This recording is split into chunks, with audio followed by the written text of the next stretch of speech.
right, so today we're gonna deep dive into something that I think we've all kind of struggled with and kind of wrestled with. Positive affirmations. Yeah. You know that whole like standing in the mirror trying to convince yourself that you got this thing? Yes.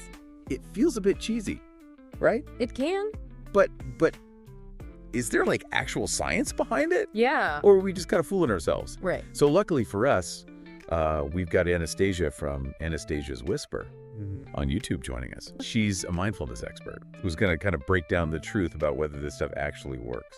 I'm happy to. Yeah, I get asked about this all the time. The Yeah. science behind affirmations. Right. And it's not just wishful thinking. Okay. You know, there's research, for example, at Carnegie Mellon Okay. that found that people who use affirmations are actually better at solving problems, especially under pressure. Oh, wow. And in today's world, who isn't feeling the pressure? That's very true. So wait, so it's not just about like feeling good. Right. It actually like helps you perform better. Yeah. That's kind of wild. I Yeah. always thought it was like more of a placebo effect. Well, there's definitely a mental aspect to it, Sure. but it goes deeper. Okay. UCLA and neuroscientists, they discover that affirmations light up the reward centers in your brain. Huh. The same areas associated with pleasure and motivation. Oh. It's like your brain starts connecting those positive statements with a genuine dopamine hit. Hold on, dopamine, that's like the feel-good chemical, That's right? right. So it's not just me telling myself I'm awesome. Yeah. My brain actually starts believing it Mm-hmm. because it's getting a reward. It's getting a reward. That's right. That's really interesting. Yeah, and to make things even more interesting, Okay. there's this Harvard study that showed Okay. affirmations can actually change the neural pathways in your brain. Wow. That's neuroplasticity in action. Okay, I'm gonna need you to break down neuroplasticity for me. Yeah. That sounds a little intimidating. It's actually pretty cool. Huh? It means our brains are constantly evolving Okay. based on our experiences and even our thoughts. Mhm. So by practicing affirmations, Hmm. we're literally rewiring our brains for the better. Wow. It's like updating the software on your computer to Okay. get rid of those pesky bugs and glitches. I love that analogy. Yeah, So our brains are like computers with potentially outdated programming, exactly. and affirmations are the upgrade. The upgrade, that's right. Okay, that makes a lot of sense. Yeah, But then how does the brain decide like what to actually focus on? that's a good question. I mean, we have like a million thoughts a day. Right, we do. And that's where the reticular activating system, or the RAS, comes in. RAS? Yeah. Okay. It acts like a filter for your brain, Okay. determining what gets your attention. Right. If you're constantly focused on negative self-talk, Yeah. guess what your RAS picks up on? All the bad stuff. The negative stuff, yeah. So if I'm always telling myself I'm going to fail, my brain will actually look for reasons to prove me right? It will look for evidence that supports those beliefs. Oh, man. Yeah. But that also means if I flip the script Yeah. and focus on positive statements, Mm-hmm. my brain will be looking for proof of those instead. Exactly. That's pretty powerful. It's like you're teaching your brain what to look for, Mhm. but I know what you might be thinking. Okay.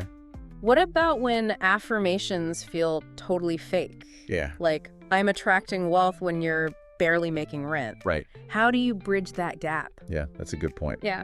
I've definitely been there. Yeah, I hear you. It feels a bit ridiculous sometimes. It can, and that's why it's so important to make sure your affirmations resonate with you personally. Okay. It's not about blindly repeating any phrase you find online. Right. It's about creating affirmations that feel authentic and believable for you. So how do we make them feel less forced? Mm-hmm. How do we actually bridge that gap between what we're saying and like our current reality? Yeah, there are a few key things you can do. Okay. First, try using the present tense, but make it believable. Okay. Instead of, I am a millionaire. Yeah. Maybe try, I am attracting opportunities for financial growth. Okay. It's about planting the seed Okay. without forcing it to feel true right this second. Okay, that makes sense. Planting Yeah. the seed. Yeah. Attracting those opportunities. Hmm? It feels less fake it till you make it Yeah. and more like setting an intention. Yes. I like that. Good. But how do we make it feel more real? Well, emotion is key. Okay. Your brain needs to feel it, not just hear the words. Okay. Say your affirmations with conviction, like you truly believe in the possibility. So don't just go through the motions. Yeah. You got to put some heart into it. Put some heart into it. That's right. I could see that. Yeah. And remember, consistency is key. Okay. Think of it like building any new habit. Okay. You've got to practice regularly for it to stick. So it's like hitting the gym for your brain. Yes. You got to put in the reps. You got to put in the reps, exactly. You wouldn't expect to see results after just one workout, right? Right. It's the same with affirmations. Okay. Make them a part of your daily routine. Okay. Say them in the mirror. Okay. Write them in a journal. Even listen to guided affirmation audios. Okay. Repetition is your friend here. So morning affirmations journaling. Yeah. I'm writing this down. Good. But here's a question. Okay. What if I'm saying all the right things, Yeah. but I'm not actually doing anything differently? That's a great point. Yeah. And this is where action comes in. Okay. Affirmations are powerful for shifting your mindset, Yeah. but they work best when you pair them with tangible steps towards your goals. So it's like a combo deal. It is. Inner belief and outer action working together. Exactly. It's about creating a feedback loop. Okay. If you affirm, I'm becoming a confident public speaker, but never seek opportunities to practice, Right. your brain's going to be like, hold on, where's the evidence? That makes total sense. Right. It's like telling yourself you're a marathon runner while sitting on the couch eating chips. Yes. Something's got to change. Something's got to change. Right? So the more you align your actions with your affirmations, Yes. the more your brain starts to believe it. Mm-hmm. It's like you're proving to yourself that those positive statements are actually true. Exactly. This is all starting to click for me now. Good. It's not about magically wishing things into existence. No. It's about training your brain to focus on the positive while taking consistent action toward your goals, Yeah. like a mental and physical workout. That's a great way to put it. So, And the best part is, yeah. as you start to see those positive changes in your life, it reinforces the power of affirmations, Okay. making you even more likely to stick with them. Yeah. It's a win-win. This has been really eye-opening. I'm so glad. I gotta admit, I came into this a bit skeptical, but now I'm seeing how powerful this can be. Yeah. But I know our listeners are probably wondering, Yeah. where do we even begin? Right. What are some practical tips for someone who's brand new to this? I'm so glad you asked. Yeah. First, don't try to do too much at once. Okay. Choose 1 or 2 areas of your life where you want to see a positive change, Right. like confidence, relationships, or career. Okay. Start small and build from there. So don't overwhelm yourself. Yeah, Pick a focus. got it. Maybe it's first thing in the morning before bed or even during your lunch break. So create a little ritual around it. Yeah. Like a mini meditation moment makes sense. Exactly. Okay. Treat it like a sacred space where you can connect with yourself and those positive affirmations. Okay. And remember, the key is consistency. Okay. It takes time to reprogram those deeply ingrained thought patterns. Yeah. So be patient with yourself and trust the process. I've heard that before. Yeah. Be patient, trust the process. It's true. Easier said than done right. It is. But it makes sense. Yeah. What about when those affirmations trigger resistance? Like if you try to say, I am worthy of love, Yeah. but all you feel is a wave of self-doubt or even painful memories. Right. How do you deal with those tough emotions that might pop up? That's where self-compassion comes in. Okay. It's totally normal to experience resistance, Yeah. especially if you've been carrying around negative beliefs for a long time. Right. Instead of judging yourself, acknowledge those feelings with kindness and understanding. So be gentle with yourself. Yes. Like you would with a friend who's going through a tough time. Exactly. Okay. Don't try to force the affirmation to feel true right away. Right. Just observe the resistance with curiosity.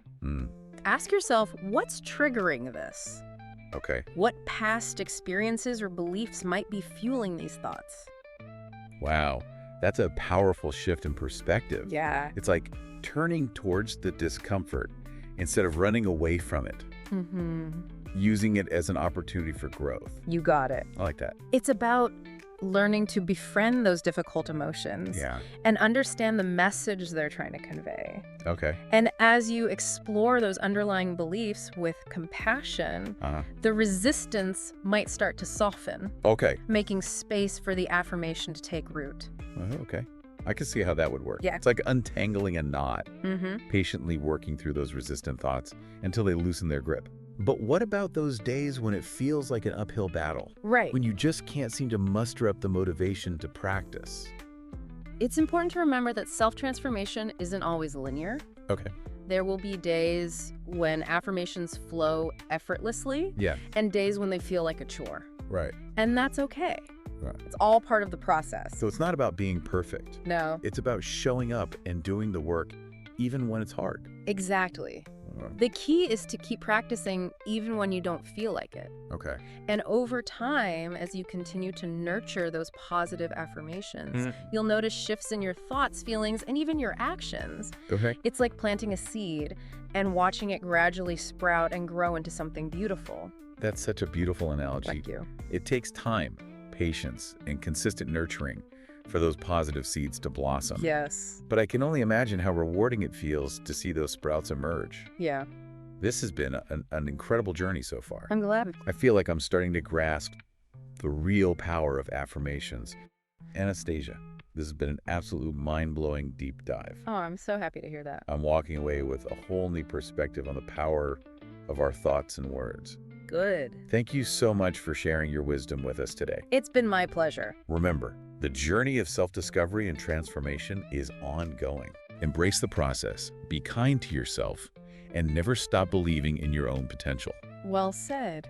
And to our listeners, we highly recommend checking out Anastasia's Whisper on YouTube. Yes. You'll find a treasure trove of guided meditations, affirmations, and mindfulness practices to support you on your journey. Thank you. Anastasia, thank you again for joining us. Thank you for having me. It's been a true joy. I've loved connecting with you and your audience. And to our listeners, keep those positive vibes flowing, and we'll catch you on the next deep dive.